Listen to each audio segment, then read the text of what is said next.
ክብሯትና ክብሯን የዛሬው ዝግጅታችን ከቅርብ ዓመታት በፊት ወደ ተከሰተ ልብን በሐዘን የሚሰብር ግን ደግሞ ጽኑ የእምነት ምስክርነትን ወደሚያንጸባርቅ የታሪክ ምዕራፍ ይወስደናል።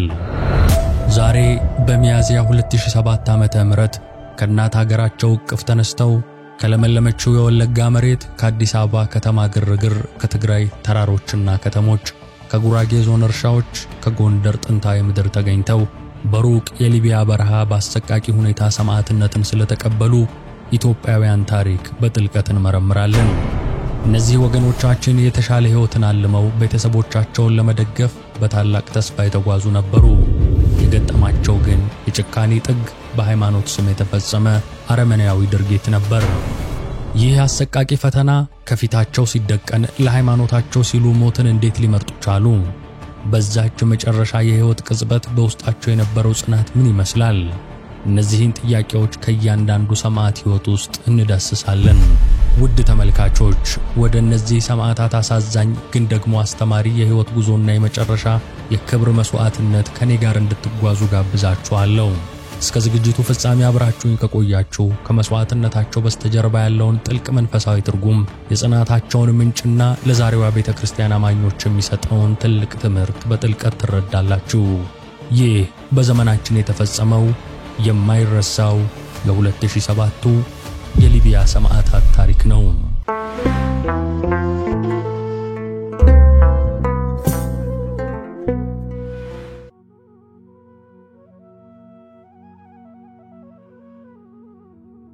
ጊዜው ሚያዝያ 11 ቀን 2007 ዓመተ ምህረት ነበር። መላ ኢትዮጵያንና ዓለምን ያስደነገጠ ጆሮን ጭው ያደረገ ለማመን የሚከብድ መርዶ ከሊቢያ ምድር ተሰማ። የተሻለ ኑሮን አልመው ቤተሰቦቻቸውን ለመደገፍ ተስፋ ሰንቀው በአደገኛው የስደት መንገድ ላይ የነበሩ 30 ወጣት ኢትዮጵያዊ ኦርቶዶክሳውያን ክርስቲያኖች ራሱን እስላማዊ መንግስት ብሎ በሚጠራው የአይሲስ የሽብር ቡድን እጅ በአሰቃቂ ሁኔታ ተገደሉ።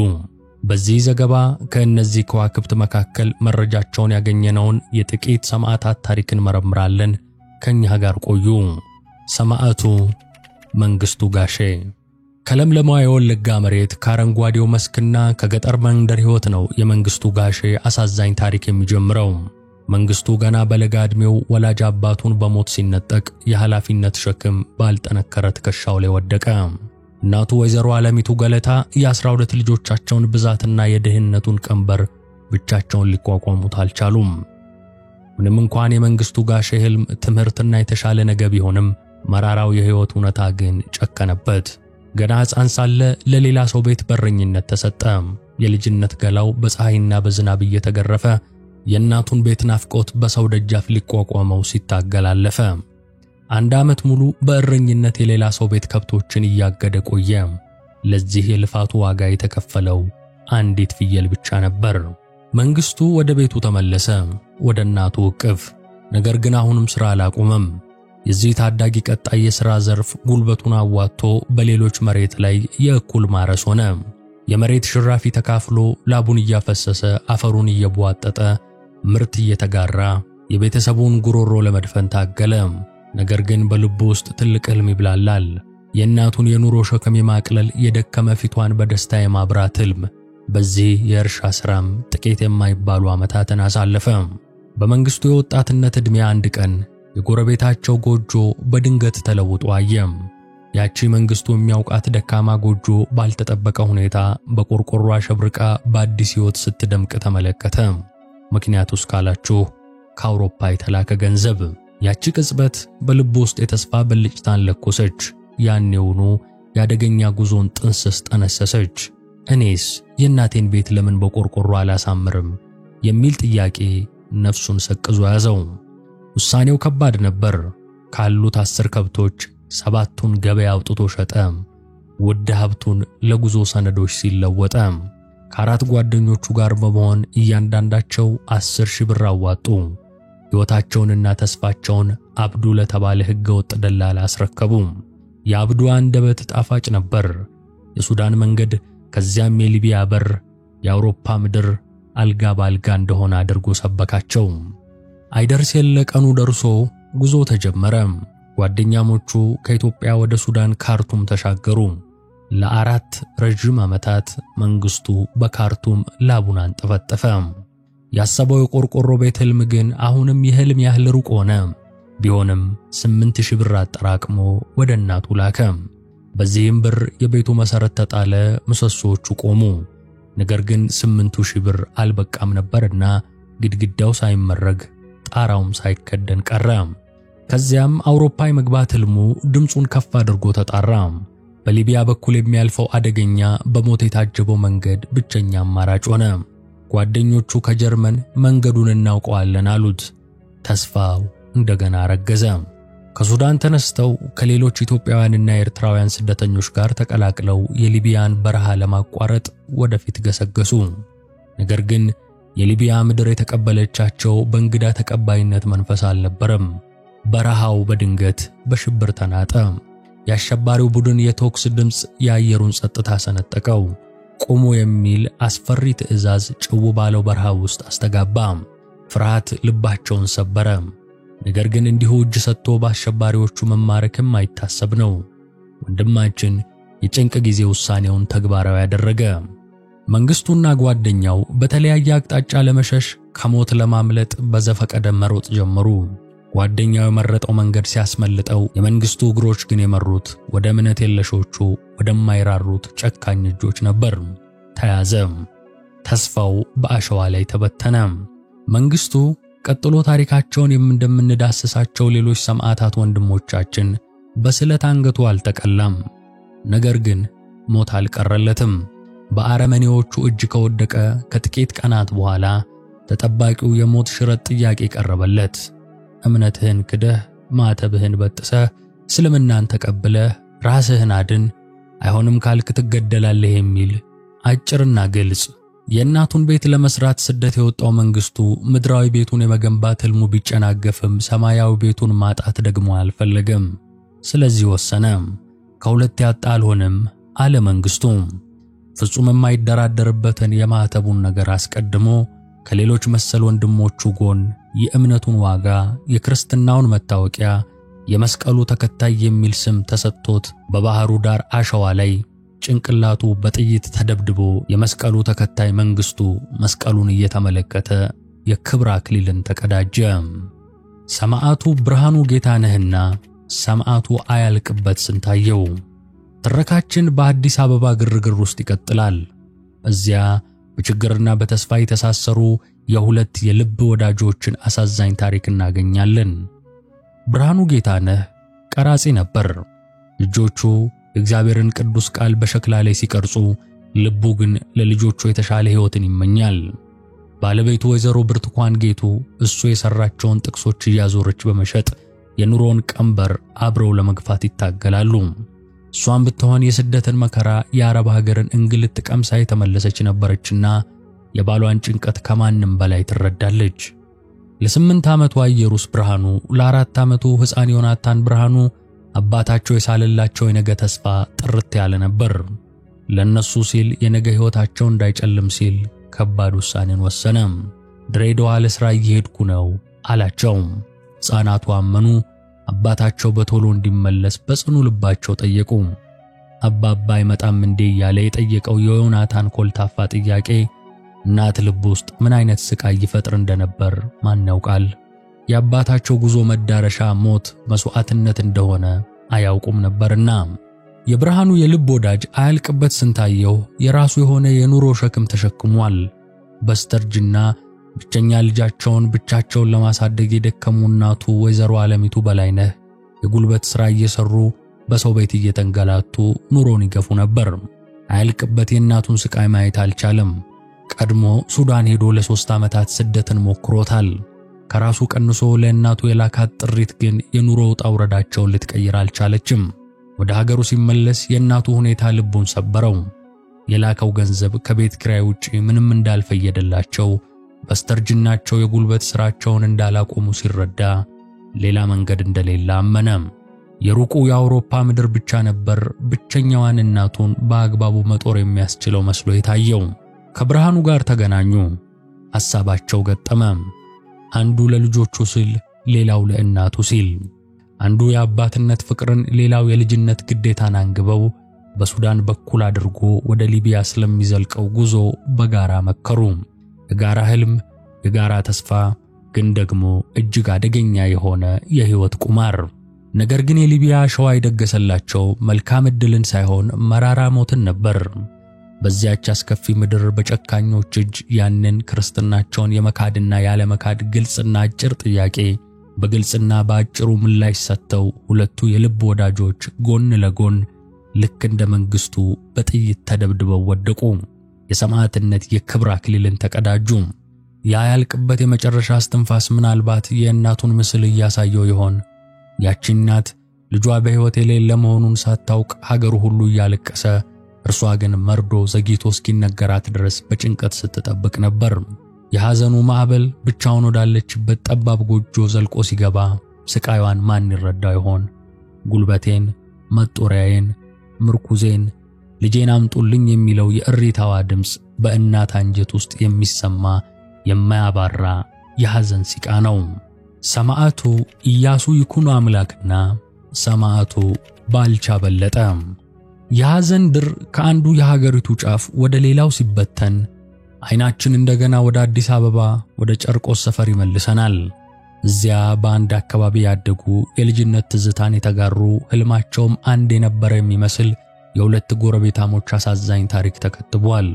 ኢያሱ ይኩኖ አምላክና ባልቻ በለጠ። ኢያሱ በክርስትና ስሙ ኃይለ ሚካኤል ይባላል። ለወላጆቹ ከአራት ልጆች ሶስተኛው ነበር። የወላጅ እናቱን ወይዘሮ አሃዝ ካሳይን የኑሮ ሸክም ለማቅለል በእርጅና ዘመናቸው ሊጦራቸው ሲል ነበር የስደትን ሐሳብ ያነገበው። ከዚህ ቀደም ኳታር ሰርቶ የተወሰነ ገንዘብ ይዞ ተመልሶ ነበር። ያቺ ገንዘብ ትንሽ ተሽከርካሪ ገዝቶ ሕይወቱን ለማሻሻል በር ትከፍትልኛለች ብሎ ተስፋ አድርጎ ነበር። ነገር ግን የገንዘቡ መጠንና የመኪናው ዋጋ አልጣጣም ሲሉት የሩቁን የስደት መንገድ እንደገና ማተረ። የኢያሱ የልጅነት ጓደኛ ባልቻ በለጠ በበኩሉ የቤተሰቡን የኑሮ ትግል እየተመለከተ ያደገ ነው። እሱም የራሱ የሆነ የሕይወት ውጣ ውረድ ነበረው። በአንድ ወቅት የኢትዮጵያ ኤሌክትሪክ ኃይል ሰራተኛ ሆኖም ነበር።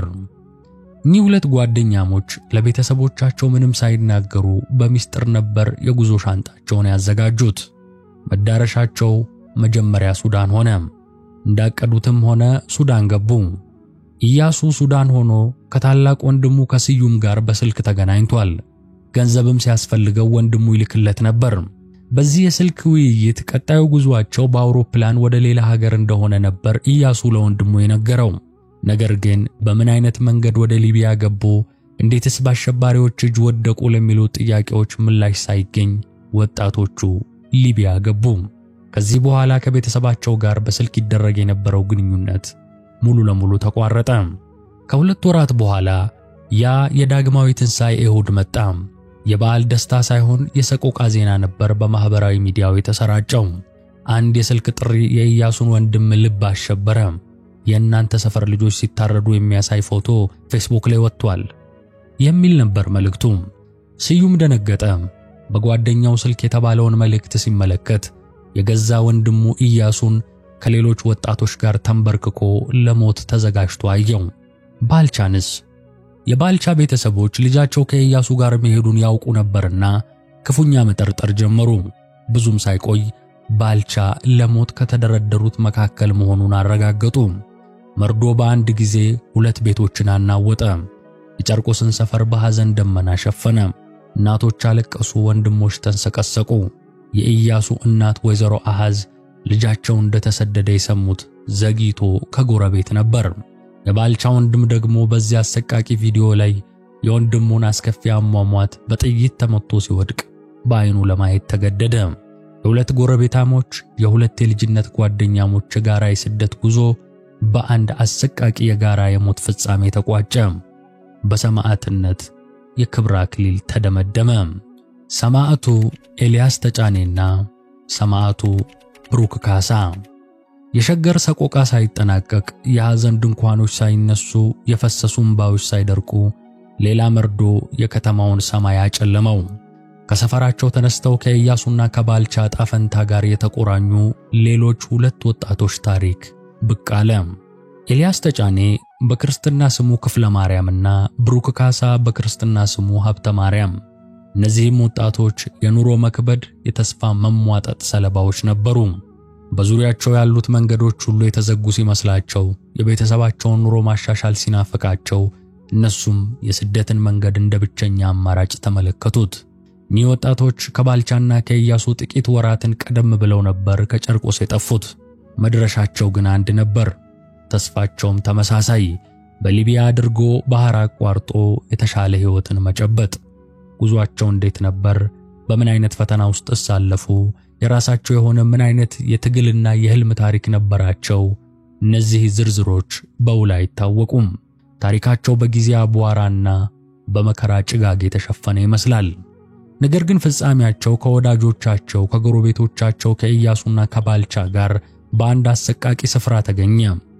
በዚያ የሽብር ማዕበል፣ በዚያ የአረመኔዎች የጥፋት ናዳ እነሱም ተጠራርገው ተወሰዱ። ያቺ ቀን የጭካኔው ቪዲዮ የአደባባይ ምስጢር ሲሆን የነ ኤልያስና ብሩክ ስምም ከሰማዕታቱ ዝርዝር ውስጥ ተገኘ። የእነሱ የግል ታሪክ ዝርዝር ባይኖርም የጋራ ፍጻሜያቸው ግን ድምፁን ከፍ አድርጎ ይናገራል።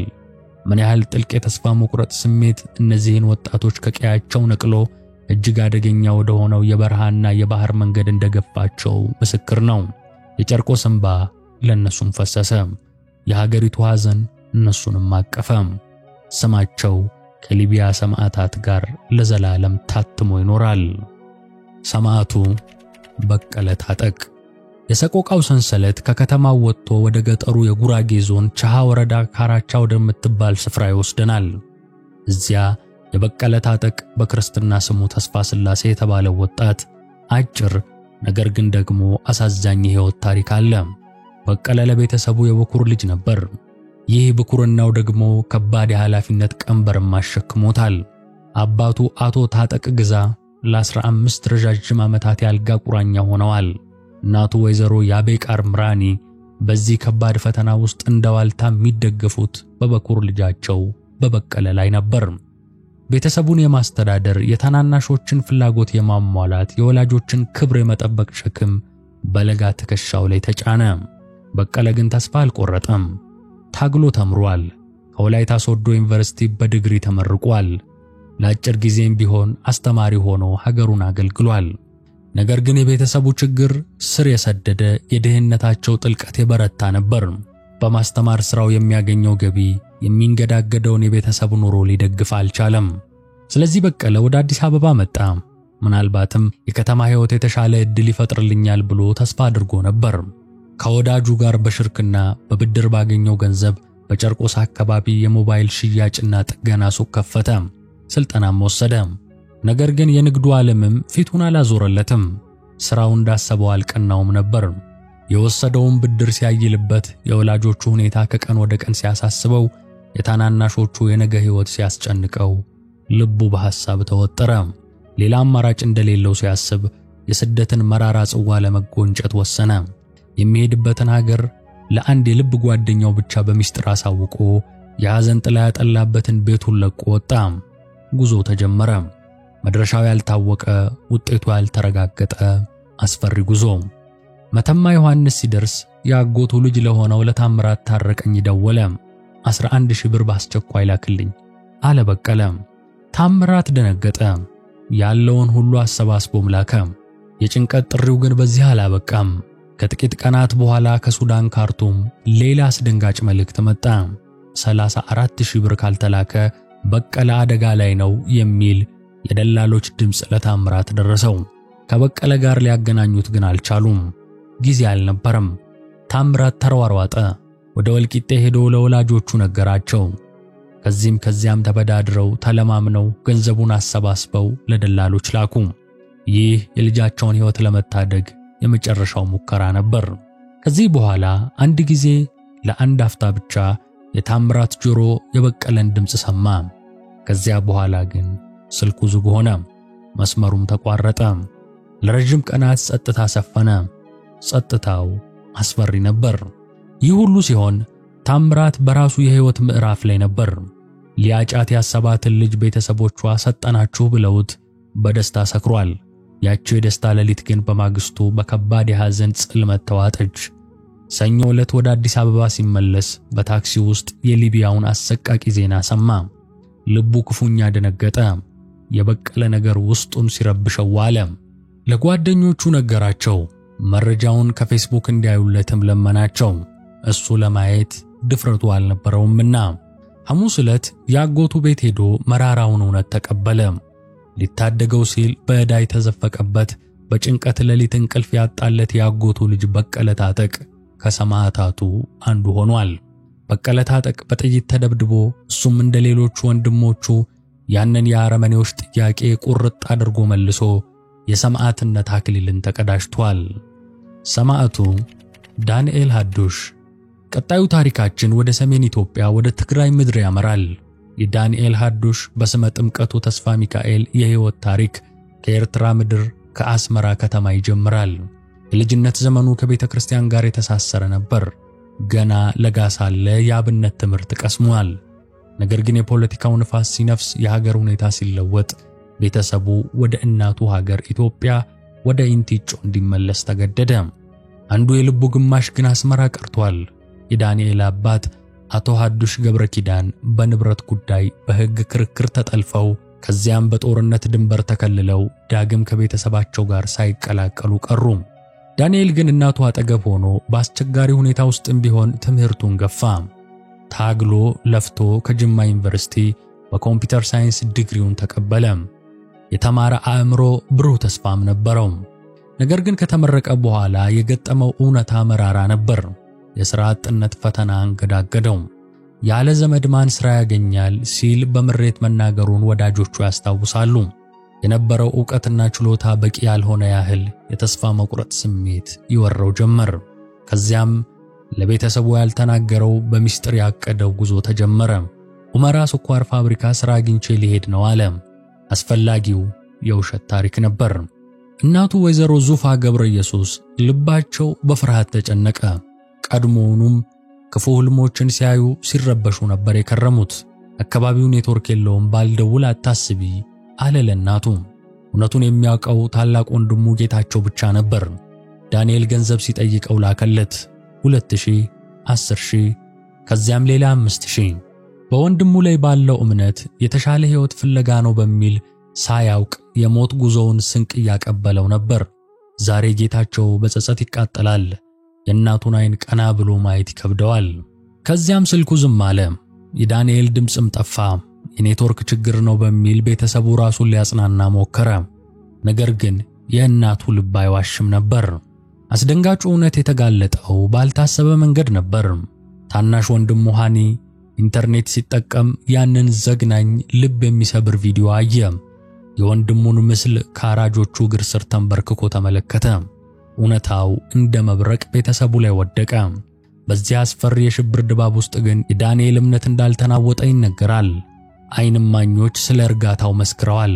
ዓለም ሁሉ እንዳየው በዚያች የመጨረሻ ቅጽበት የኦርቶዶክስ ተዋህዶ እምነቱ ምልክት የሆነችው ማዕተቡ ከአንገቱ ላይ ሳትበጠስ ከሥጋው ጋር ለሞት ተሰጠች። አንገቱን ሲሰጥ ማዕተቡን ማብራት አተመች። የመጨረሻ የማትናወጥ የእምነት ምስክርነቱን ዓለም ተመለከተ። ያ ባለ ብሩህ አእምሮ ወጣት ለማዕተቡ ታምኖ ሰማዕትነትን ተቀበለ።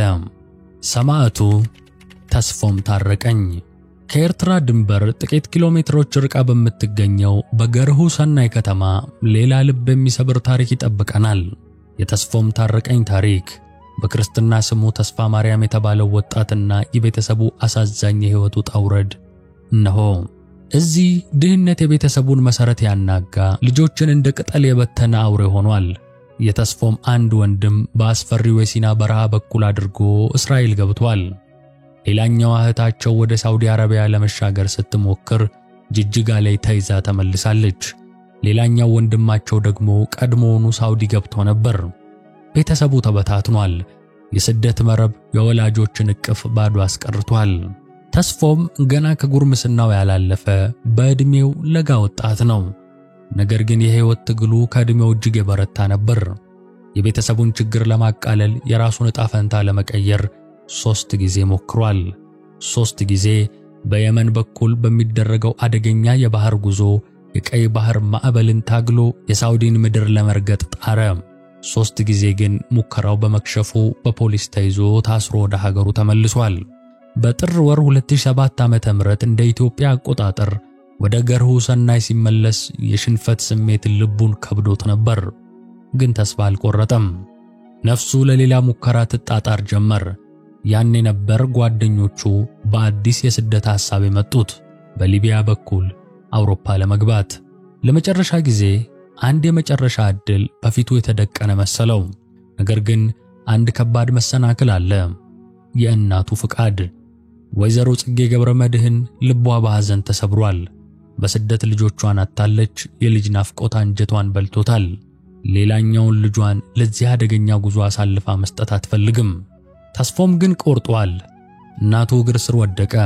እማ ባክሽን ለመጨረሻ ጊዜ መርቀሽ ሸኝኝ ብሎ አለቀሰ። ካልመረቅሽኝ ከእግርሽ ስር አልነሳም አለ። የእናት ልብ ተሸነፈ። የስደት ቁስሏ እየደማ ሌላ ልጅ በማጣቷ ያደረባት ስቃይ እየተሰማት ልጇን መመረቅ አልፈለገችም። ነገር ግን የተስፋውም ልመና ከእግሯ ስር ተደፍቶ ያፈሰሰው እንባ ልቧን አራራው። እያለቀሰች መረቀችው። ክፉ አይንካህ። ምናልባት ይህ የመጨረሻ ቃሏ ይሆናል። በዚያ ጥር ወር መጨረሻ ከአራት ጓደኞቹ ጋር ጉዞ ጀመረ። ሁመራ መግባታቸውን ከዚያም ሱዳን መድረሳቸውን አሳወቀ። ወደ ሊቢያ ጉዞ እንደጀመሩ ከመናገራቸው በቀር ከዚያ በኋላ ድምጻቸው ጠፋ። ስልካቸውም ዝግ ሆነ። 2 ወራት አለፉ። የጭንቀት፣ የተስፋ መቁረጥ፣ የማያባራ የጸሎት ወራት። ከዚያም ዓለም በድንጋጤ ተዋጠች። ያ አስከፊ ቪዲዮ ተለቀቀ። በሊቢያ የባህር ዳርቻ ብርቱካናማ ልብስ ከለበሱት አንገታቸውን በሐዘን ደፍተው ከተንበረከኩት ምስኪን ስደተኞች መካከል የተስፋውም ታረቀኝ ምስልም ታየ። ያ ለቤተሰቡ ሲል በረሃዎችንና ባህሮችን 3 ጊዜ የተጋፈጠ ወጣት፣ ያ እናቱ እንድትመርቀው በእንባ የተማጸነ ልጅ፣ ያ በአውሮፓ ምድር የተሻለ ሕይወት የተመኘ ነፍስ ያገኘው የጠበቀውን ሳይሆን በስለት መቀላትን፣ በባህሩ ዳር አሸዋ ላይ ደሙ መፍሰሱንና ሰማዕትነትን ነበር። ተስፋውም ለዛ ጥያቄያቸው ግልጽ ምላሽ ሰጥቶ ማህተቡን እሱ ሳይሆን እነሱ አንገቱን በስልክ ቆርጠው አወለቁት። ሰማዕቱ ዲያቆን እንዳልክ ሀጎስ ግርማ ሞገስ የተላበሱት የሰሜን ተራሮች ስር ከአርማጭሆ ወረዳ ወርቅ ምድር ከምትባል ቀበሌ ሌላ የሰማዕት ታሪክ እናገኛለን። የእንዳልክ ሀጎስ አየለ ታሪክ። ይህ ወጣት የቤተ ክርስቲያን አገልጋይ ዲያቆን ነበር። በየኔታ ኃይለ ሚካኤል እግር ስር ተምሮ የምድር ወርቅ ቅዱስ ሚካኤል ቤተ ክርስቲያንን በቅዳሴ ድምፁ ያገለገለ ድንቅ ዲያቆን። እንዳልክ 2 ነገር ያውቃል፤ መንፈሳዊ አገልግሎትና ዘመናዊ ትምህርት። በአንዱ ሲያገለግል፣ በሌላው ደግሞ በጥናቱ አንደኛ እየወጣ በሰፈሩ ብሩህ ምሳሌ ነበር። የ10ኛ ክፍልን ፈተና በከፍተኛ ውጤት አጠናቋል። ነገር ግን የእውቀት ብርሃን ብቻውን የኑሮን ጨለማ ሊገፋ አልቻለም። ከቤተ ክርስቲያን አገልግሎት ጎን ለጎን በትክል ድንጋይ ከተማ ትንሽዬ የፀጉር ቤት ከፍቶ የሞተር ሳይክል እያከራየ ራሱንና ታናሽ ወንድሙ ማቲያስን ለመደገፍ ይታትር ነበር። ላቡን እያፈሰሰ ጉልበቱን እየጨረሰ ታገለ። ግን የድህነት ጥላ ከላያቸው ላይ ሊገፈፍ አልቻለም። ይሄኔ በልቡ ውስጥ ሌላ ዓለም ይመኝ ጀመር። ሌላ ሕይወት፣ ሌላ ተስፋ። የሩቅ ምድር ጥሪ በውስጡ ይመላለስ ጀመር። ውሳኔው ከባድ ነበር። የሚተወው አገልግሎት፣ የሚተወው ትምህርት፣ የሚተዋቸው ቤተሰቦችም አሉት። ውሳኔውን ከአንድ ሰው በቀር ለማንም አልተናገረም፣ ከታናሽ ወንድሙ ከማቲያስ በቀር። ሞተር ሳይክሉን ሸጠ። ባህር ዳር ሄጄ ዕድሌን ልሞክር ነው፣ ከዚያ ምናልባት ወደ መተማ ብሎት ነበር መጀመሪያ ላይ። ነገር ግን እውነተኛ መዳረሻው ብዙም ሳይቆይ ተገለጠ። ሊቢያ። ወደ ሊቢያ ልገባ ነው አለ ማቲያስን። ገንዘቤን በአንተ አካውንት አስገብቻለሁ። ደላሎች ሲጠይቁ አንተ ክፈላቸው። የመጨረሻው መመሪያ ነበር። የታናሽ ወንድም ልብ በስጋት ተመታ። ነገር ግን የወንድሙን ውሳኔ ከመቀበል ውጪ ምን አማራጭ ነበረው? ከዚያም ስልኩ ዝም አለ። እንዳልክ ድምፁ ጠፋ። የነበረው ግንኙነት እንደ ቀጭን ክር ተበጠሰ። ቀናት ሳምንታትን ወለዱ። ጸጥታው የክፉ ነገር መግቢያ መሰለ። በመጨረሻም የቀዘቀዘ ነፍስን የሚሰብር መልእክት ከደላላው ስልክ ተደወለ። ወንድምህ በሕይወት የለም፣ ሂድና ለቤተሰብህ እርማቸውን እንዲያወጡ ንገራቸው። ስልኩ ተዘጋ። ያ ተስፋ የተጣለበት ዲያቆን፣ ያ ጎበዝ ተማሪ፣ ያ ቤተሰቡን ሊረዳ ሲል የተጋ እሱም በጥይት ከተገደሉት ሰማዕታት መካከል አንዱ ሆኖ ተገኘ። መራራው ዜና ወርቅ ምድር ሲደርስ አባት አቶ ሀጎስ አየለ ከእርሻ ስራቸው ተጠርተው መጡ። ልጃቸው እንደሞተ ሲነገራቸው በድንጋጤና በሐዘን ተዋጡ። የዲያቆን እንዳልካቸው የተሻለ ሕይወት ፍለጋ ጉዞ በሰማዕትነት ተቋጨ። እርሱም እንደ ወንድሞቹ ለማኅተቡ ታምኖ የሰማዕትነት አክሊል ተቀዳጀ።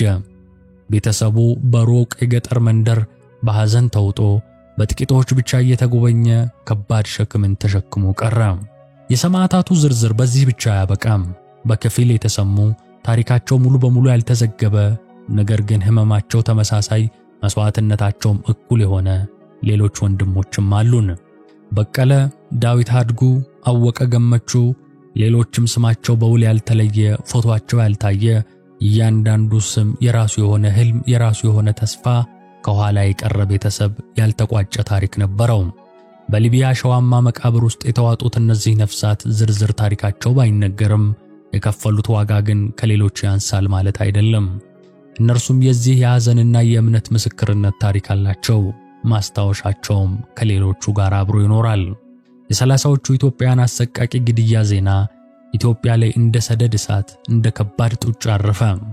አገሪቱ ከዳር እስከ ዳር በድንጋጤ ተናወጠች። ሹክሹክታ ወደ ዋይታ፣ ዋይታ ወደ ቁጭትና መሪር ሐዘን ተቀየረ። ከዚህ በፊት ታይቶ በማይታወቅ ሁኔታ አንድ የጋራ የሐዘን ማዕበል ሕዝቡን አጥለቀለቀው። የጨርቆስ ቤቶች፣ የአቧሬ ጎዳናዎች፣ የኢንቲጮ መንደሮች፣ የአርማጭሆ ገጠሮች፣ የወለጋ መስኮች፣ የጉራጌ ጎጆዎች ሁሉም የጋራ የሐዘን ማዕከላት ሆኑ። ልዩነት ጠፋ። የዘር፣ የቋንቋ፣ የሃይማኖት ድንበሮች ለጊዜውም ቢሆን የፈረሱ መሰለ። የእምባ ቋንቋ አንድ ሆነ። የሐዘን ስሜት አስተባበረ። በዚህ የጨለማ ሰዓት የሰው ልጅ መልካምነትም ደምቆ ታየ። ድንገተኛ የሆነ የድጋፍና የአብሮነት መንፈስ ተቀጣጠለ። እስቲ እዚህ ጋር አንድ ጥያቄ እናንሳ። እነዚህ ወንድሞቻችን ለምን ወደዚያ በረሃ ሄዱ? ለምን ያህል መከራ ተዳረጉ? ጥያቄው ውስብስብ፣ መልሱ ግን ልብ ሰባሪ ነው።